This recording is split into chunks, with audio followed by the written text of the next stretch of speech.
है गाइस, अस्सलाम वालेकुम। डॉक्टर रुबाब हेयर। आज का जो हमारा टॉपिक है वो है नेफ्रोटिक सिंड्रोम।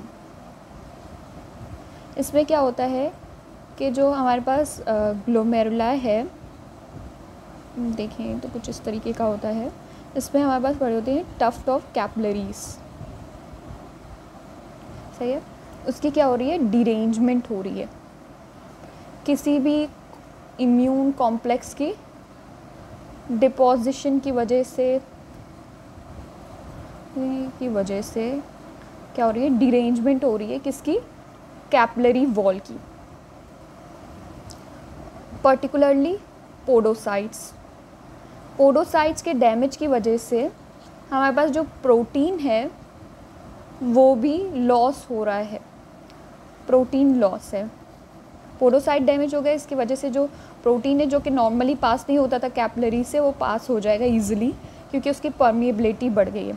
तो इस प्रोटीन लॉस को हम क्या कह रहे हैं, प्रोटीन यूरिया, यानी कि जो प्रोटीन है वो यूरिया में लॉस हो रहा है। अब प्रोटीन यूरिया की वजह से क्या हो रहा है कि जो एल्ब्यूमिन की जो कॉन्सेंट्रेशन है ब्लड में वो भी डिक्रीज़ हो गई है। एल्ब्यूमिन कॉन्सेंट्रेशन डिक्रीज़ हो गई है ब्लड में।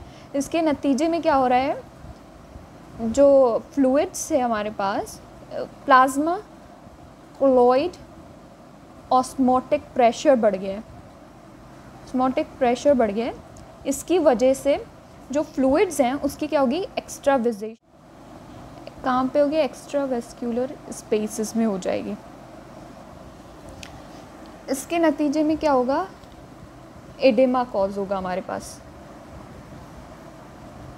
अब क्या हो रहा है, एडेमा हो गया। अब जब हमारे पास क्या हो रहा है, जो डिक्रीज़ है एल्ब्यूमिन लेवल, उसको हम क्या कह रहे हैं, हाइपो एल्ब्यूमिनिया, सही है। अब ये तो हो गया। अब क्या हो रहा है कि जो लीवर है हमारे पास, लीवर के पास क्या जा रहा है कि ब्लड से प्रोटीन लॉस हो गया, यानी बॉडी में प्रोटीन की कमी है, तो प्रोटीन की प्रोडक्शन इंक्रीज़ होगी। इसके साथ साथ क्या होगा, हमारे पास कोलेस्ट्रॉल की सिंथेसिस ज़्यादा होगी। क्यों? क्योंकि एक तो प्रोटीन लॉस हो गया उसकी वजह से, दूसरा जो कोलेस्ट्रॉल है उसके जो सिंथेसिस इनहिबिटर्स हैं वो भी लॉस हो गए हैं, या भी लॉस है। किसकी वजह से, ये पोडोसाइट्स की डिरेंजमेंट की वजह से।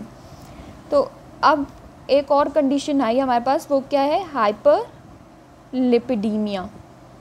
अब जब लिपिड ज़्यादा है ब्लड में तो उसके नतीजे में लिपिड यूरिया भी ज़्यादा होगा, लिपिड यूरिया भी होगा हमारे पास। अब ये सब हो गए।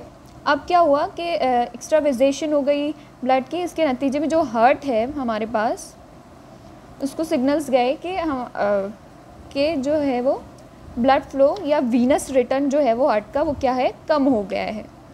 हार्ट का क्या हो गया, वीनस रिटर्न कम हो गया। इसकी वजह से जो ब्लड फ्लो है जो हमारे पास किडनी के पास जा रहा था वो भी क्या हो गया है, टू किडनी डिक्रीज़ हो गया है।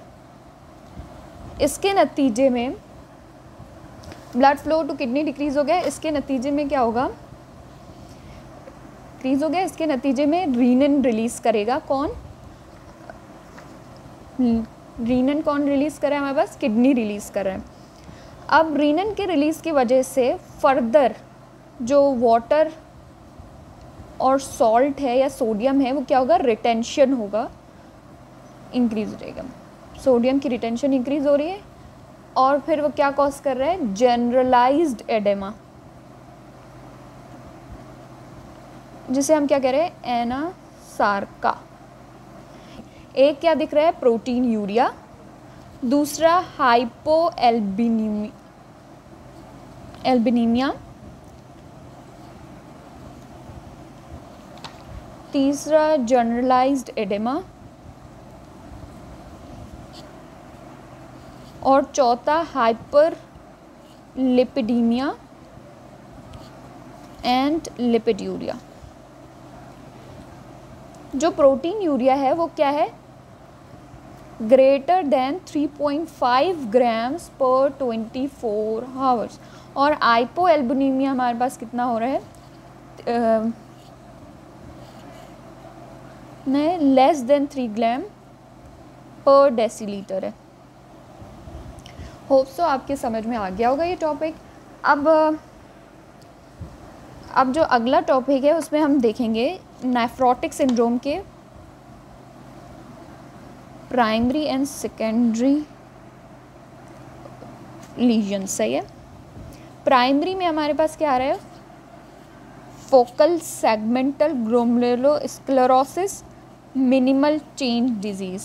ये जो है वो फोकल सेगमेंटल था, ये एडल्ट्स में होगा, और ये जो मिनिमल चेंज डिजीज़ है ये किस में हो रहा है हमारे पास, मेनली चिल्ड्रंस में होता है। और सेकेंडरी में हमारे पास डायबिटीज़ मलाइटिस की वजह से जो नेफ्रोपैथी आ रही है वो, यानी प्राइमरी में क्या होता है, मेनली किडनी की इन्वॉल्वमेंट होती है। सेकेंडरी में क्या है हमारे पास, सिस्टमिक मैनिफेस्टेशंस भी आ रही हैं। सही है। तो अब नेक्स्ट टॉपिक में हम इसको डिस्कस करते हैं। अभी तक के लिए